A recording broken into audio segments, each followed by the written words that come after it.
Taxi Montréal. Aujourd'hui, nous recevons deux entrepreneurs. Bonjour Alex, bonjour Célène. Est-ce que vous pourriez nous expliquer votre projet? Bonjour Sophie, merci de nous avoir reçus aujourd'hui. Je vais vous présenter un projet qu'on a eu par rapport à une problématique pour le métro.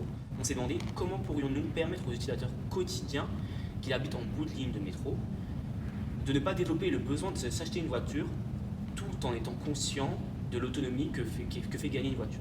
Tout d'abord, on s'est rendu compte qu'il y avait plusieurs limites à ce projet, que la STM en fait avait plusieurs gains et plusieurs prérogatives. Par exemple, on ne pouvait pas toucher au débit d'une station métro, ni au débit d'une rame de métro. Tout ce qui était des problèmes de confort à l'intérieur d'une station métro était difficile difficile pour nous. Et afin de bien cerner les attentes clients et les besoins clients, on est directement allé les voir pour trouver des solutions à leurs problèmes. Et d'adapter notre solution d'abord à l'utilisateur final. On a décidé d'aller se placer d'abord à la sortie des parkings pour aller voir ce que les utilisateurs de voitures favorisaient dans l'utilisation de la voiture à l'utilisation des transports. Et on est aussi allé se placer à la sortie des bouches de métro pour voir c'était quoi les irritants principaux et les attentes aussi principales des clients, des gens qui étaient déjà clients du métro. Donc ce qui est ressenti principalement, c'est les besoins clients. On remarque qu'ils ont tous besoin d'une grande vitesse de déplacement, un déplacement le plus efficace possible. Un besoin de confort, que ce soit la distance entre la station de métro et le domicile, ou alors d'être assis, d'avoir son confort personnel par rapport au monde autour. Et aussi un besoin important, c'était le besoin de pouvoir prévoir le temps de déplacement que ça prend. Par exemple avec les transports, on sait qu'il y a une plus grande variabilité dans le sens où il peut y avoir du retard, l'attente des métros et tout ça. Pour répondre aux besoins des utilisateurs, quelles idées avez-vous trouvées et quelles idées avez-vous retenues? Après l'analyse de données du sondage et un brainstorm, nous avons eu d'abord un coup de cœur. En effet, on s'est rendu compte que les gens avaient quand même une grande fibre écologique peu importe s'ils prenaient la voiture ou s'ils prenaient les transports.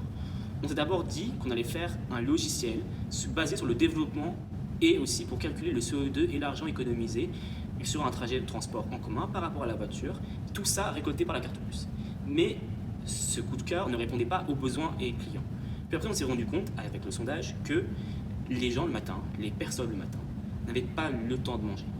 Donc on est venu proposer un kiosque.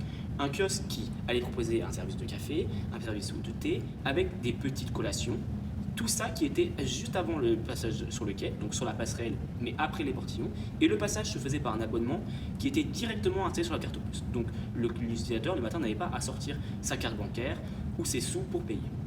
Et notre coup de circuit, qui allait du coup nous emmener plus loin que ça, c'est le mix du kiosque et du logiciel. Comment ça?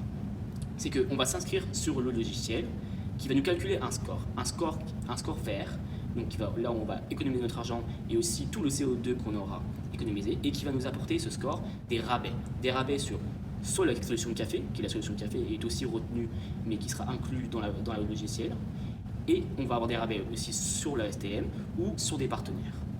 Est-ce que vous pouvez m'expliquer comment vous allez rejoindre votre clientèle cible, puis quel sera votre modèle économique d'affaires? Oui, alors pour notre modèle économique d'affaires, la proposition de valeur qu'on a développée, ce serait de rendre le voyage en métro plus agréable parce qu'on aurait quelque chose à faire dans le transport, à savoir donc manger. Donc ce serait les kiosques de nourriture et de café qu'on aurait aux passerelles des stations de métro.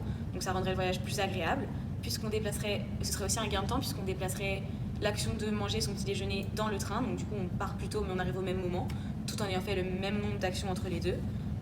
Ensuite, on voulait aussi développer le côté social de la solution en proposant aux petits commerces locaux de justement tenir ce kiosque, faire découvrir aux habitants autour de la station les commerces dans leur quartier en fait. Ensuite, pour le logiciel, ce serait avoir aussi une action écologique qui serait de rappeler aux gens qu'en prenant le métro, ça a une empreinte écologique et du coup de les féliciter et d'avoir des réductions par rapport au fait qu'ils ont justement réduit cette empreinte écologique. Ensuite, nos clients, les clients cibles, les segments principaux qu'on essaie de viser, ce seraient les migrants pendulaires, donc ceux qui vont au travail en transport ou en voiture mais qu'on essaie de déplacer, donc qui font l'aller-retour dans la journée. Ceux qui n'ont pas encore de voiture, donc on essaie de faire en sorte qu'ils ne développent pas le besoin d'acheter une voiture. Et aussi les gens qui sont un peu plus écolos et qui essayent de justement réduire leur empreinte écologique et qui ont juste besoin d'un élément déclencheur pour leur faire arrêter de prendre la voiture et de favoriser les transports en commun. Est-ce que vous pouvez m'expliquer comment vous êtes impliqué émotionnellement dans votre projet? Émotionnellement, on peut se rendre compte qu'aujourd'hui, les citoyens et les habitants de Montréal surtout sont à un tournant dans leur pensée et dans leur façon de se mouvoir. On a pu voir par exemple le 27 septembre dernier, un demi-million de personnes sont allées dans la rue pour manifester pour le climat. Et donc nous, on va apporter une solution qui axe transport en commun et développement durable avec le social, parce qu'on inclut des cafés locaux. Donc on vient chercher cette fibre écologique chez les Montréalais et les habitants de la banlieue surtout pour les inclure et les accompagner au quotidien. Et pouvez-vous me donner une preuve d'intérêt? Oui, alors une preuve d'intérêt, justement, quand on a fait les interviews avec les futurs utilisateurs et les potentiels clients, on a remarqué, en proposant justement, en apportant cette solution dans leur quotidien, en leur demandant leur avis, que plus de 75% des gens se disaient pour et prêts à payer pour cet abonnement, justement en fonction des viennoiseries et du café, à avoir directement dans le métro.